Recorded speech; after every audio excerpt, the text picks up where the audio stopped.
Let us get caught up a little bit on episode 42. It's been a couple of weeks here. So Mallory, we turn the floor over to Mallory Hartley over there.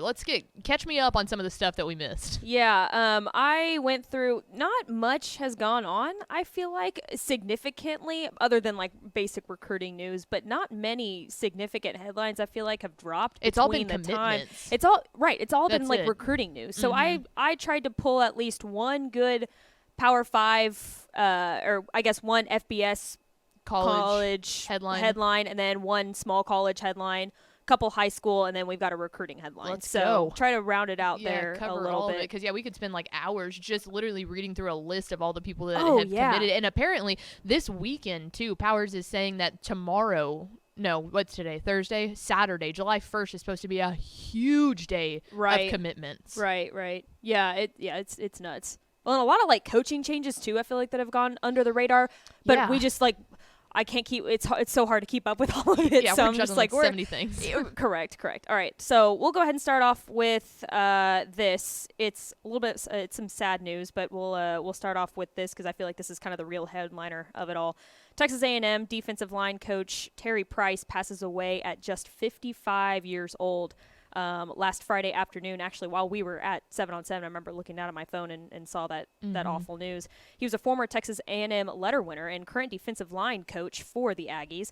Price was actually a Georgia native who played high school football in Plano, was a defensive lineman at Texas A&M from 1986 to 1989, and was drafted in the 10th round of the 1990 NFL draft by the Chicago Bears. He played for 2 seasons before returning to College Station, where he graduated in 1992. He made a couple of stops before ending up back in College Station as the Aggies defensive line coach. That's where he was when he passed away last Friday. He was the defensive line coach at Texas A&M. And we don't talk much, I feel like, about the defensive unit as a whole at Texas A&M, just because overall I feel like it just gets such a bad remark because the secondary hasn't been very good. The linebacking core hasn't been very good. But man, you never talk about how bad that defensive line really was. It was really good. That defensive line is probably the strongest unit as a defense as a whole at Texas A&M. So he did a really good job of recruiting, bringing in really new solid players each year in and year out, but you just don't hear about it because I feel like the defense as a whole just wasn't that great at Texas A&M. Yeah. But man, that defensive line sure was solid and still is solid right now with a lot of good players. Yeah, I never got to meet Coach Price personally, but from everything that I've heard from everyone that we've talked to, they've said, like you said, he was one hell of a defensive line coach, but more importantly than that, everything that I've heard is genuinely how good of a human he was, how good he was with the student athletes, and that's irreplaceable, and especially to go at such a young age. Our thoughts and prayers are definitely with the entire Price family as they go through the grieving time, and all of the A&M fans and coaching staff and everything. That's really hard.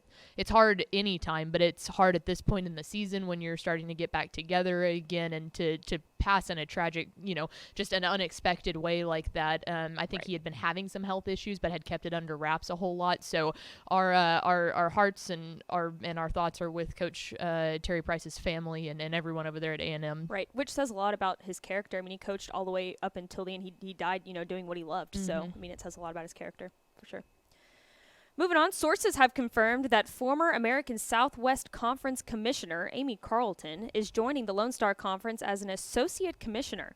Carlton previously served as the ASC commissioner for 16 years, which I learned this by Corey's article. The ASC and the LSC are in the same building. Like their offices are in the same building, which I thought was kind of cool. I think I knew that. Yeah, that was kind of cool. So she's not moving far. She gets to stay at home. Carlton joins the LSC at a time when the conference has 16 basketball members, but only 7 of those members currently sponsor football because a ton of them left last year. The LSC is expected to expand next year with the addition of Sul Ross State, and we'll actually be at the Lone Star Conference Media Days like we just talked about. I think it probably towards the end of July, maybe beginning of August. I can never remember. End of July. It's there. But yeah, we'll be streaming that whole event, so definitely keep your eye on that. Yeah, that's a really good get for Commissioner Jay Pointer over there. You want to talk about, we've talked a lot about conference realignment and how crazy it's been through any stretch, whether you're talking Power 5, whether you're talking Group of 5, whether you're talking FCS, anything. I mean, the stuff that's been happening in college football has been shocking enough. The LSC has really, really taken the brunt of that. After Commerce left and then after Tarleton, they kind of went into scramble mode. You remember they brought back Simon Fraser. A couple of Canadian teams, Yeah, over there in Canada. Then there were issues that had to do with vaccination records and stuff like that. And then all of a sudden, literally out of the blue, they found out that they weren't going to be, I believe, funded. They were going to have to raise a ton of money to be funded in like 2 years from now. So they decided to just go ahead and can football as a whole. So you lose another team at that point. So I know Commissioner Pointer has done a great job of working with it, going with the flow, but this new addition will really help in kind of bringing someone that's aware of putting in and, taking out a lot of conference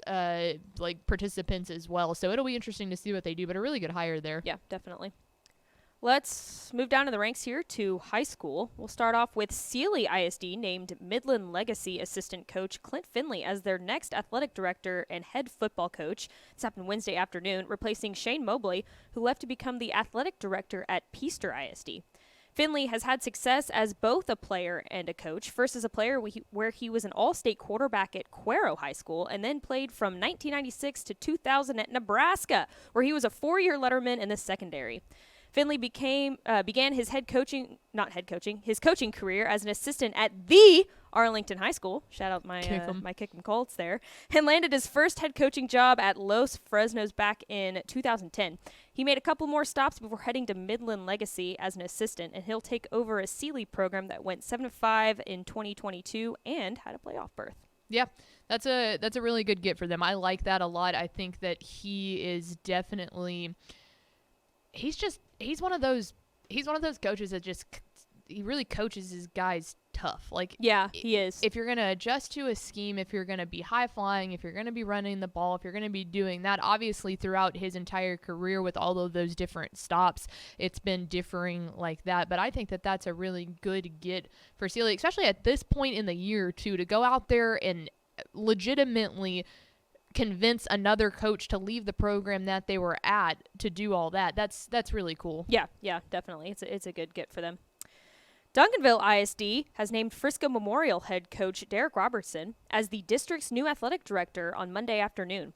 Robertson has spent the past 5 years in Frisco ISD, where he helped start the program at Frisco Memorial in 2018. He'll be reunited with Duncanville head coach Reggie Samples, who he worked with as an assistant coach at Dallas Skyline.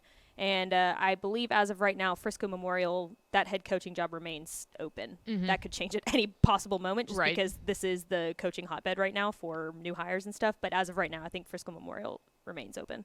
Yeah, it's he's a builder. There's no doubt about that. That's why he got the job at Frisco Memorial in the first place. And that's one of those things you get to. He's obviously he's been in the game for a really long time, and you start to wonder if the connections there with Coach Samples and knowing not to ruin anything that's in the magazine, but we have very high hopes for Duncanville this year and think that they're poised to make another run, if not hoist up another championship trophy at the end of it. You start to wonder, it's okay, are they going to go over there and kind of ride into the sunset together?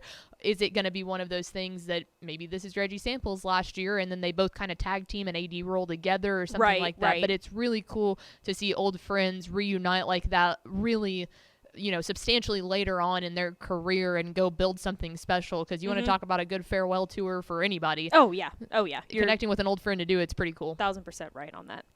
Let's round it out with some recruiting news, also some Texan Live news. Recruiting. DCTF 5-star and Silsbee wide receiver Draylon Miller is expected to commit live tonight on TexanLive.com and all DCTF social media channels. Let's go! Let's get it! He's racked up over 40 offers and looks like his final 3 are down to LSU, USC, and Texas A&M. Man, we saw this kid at 7-on-7. And he's different. Boy, he is a dynamic playmaker. He is a difference maker on that field, and it was very obvious to see. There are a lot of really, really, really good football players in Texas high school football. I think anybody, as a fan, you can watch a couple of games and realize that there is that upper echelon that you watch and go, this kid is different. Yeah. And we saw a just couple of them at some. We'll get to that later. But yeah, I mean, there's Kyler Murray that was different in my eyes. Like, since I've been covering it, I saw Jackson Smith-Njigba, and I was like, that kid is different. Yeah. Draylen Miller is another one of those, which is exactly why, as you mentioned, newly added 5-star to the DCTF rankings. Mm-hmm. We all know that he was great, but when we sat there and watched him at 7-on-7, Greg Powers was like, yep. That's a 5-star. And if you want to talk about a man you can trust who's been doing this for a while, Greg Powers knows a 5-star when he sees one. And it was really cool that he's got such a good relationship with Draylen Miller that we could get that commitment live on TexanLive.com. Yeah. Silsby looked really, really good at 7-on-7. Mm-hmm. And they're a team that came up a little short last year. Lost to Cuero in the regional finals. I believe. Yeah. Right? Almost had or the semifinal. I think it might have been state semifinals. But I think it was regional finals because we weren't here for that. We were in San Antonio. I think that was regional finals at that point. But came up very regional semis is Thanksgiving weekend. Yes. So yeah, that's right. But came up very, very close in that game, and I think that we all can agree here that maybe Silsby just wasn't quite ready yet. But this year it's Draylen Miller's last year. I think they know that this is the year that it's going to be done if they're going to get it done. Mm-hmm. And I think they're on a hunt. I think they're on a revenge tour here. I think now, too, not that Silsby didn't have the best supporting cast last year. They had a really good supporting class. They obviously had the guy, but now I feel like they've rounded out a little bit more. They know how to. I always feel like when you have a player that is that dynamic and that just is able to go out there and completely control a game, sometimes it's harder for the other guys to really stay engaged and to figure that out. Once you learn how to play with a superstar as a supporting cast and everybody gets on that same realm, you can really go. Cuero played Cuero's a fantastic didn't team. That go into multiple? I think so. 3 or 4 overtimes that Yeah, that's game? why. I mean, they came up like very short. Like it was a very, very close game. I think it went into double overtime. Yeah, I know it went into a couple of them. Yeah, it was very close though. So yeah, live tonight on TexanLive.com, 7:00 p.m. I believe Draylen will be committing around 7:15, but we've got a ton of other content from 7 to 7:15 to lead you up to that point. But TexanLive.com, we are incredibly excited for this. So make sure to go check it out and see where a guy that a lot of times we've got a pretty good feel on where he's going to go. At this point, I wouldn't even be, we talked about on TFT, it's like, I wouldn't even be surprised if Draylen doesn't know at this point. Yeah. Like, we've still got about 5 hours left, or 4.5. It's like, does he actually know which one he's going to say yes to? He's got 3 hats in his backpack right now, and he's just going to pull one out blindly, and he's going to be like, yep, that's it. That's right there. The one. he could, he can go anywhere, and he's going to be a difference maker. So wherever he goes, he's going to be successful. Those coaches are going to be on the edge of their chairs. Boy, howdy are they. This is a big one. I just said boy, howdy. Let's go. What the heck? I've been spending way too much time with you. I'll give myself way too much time. A pat on the back there. No, incorrect. Boy, howdy.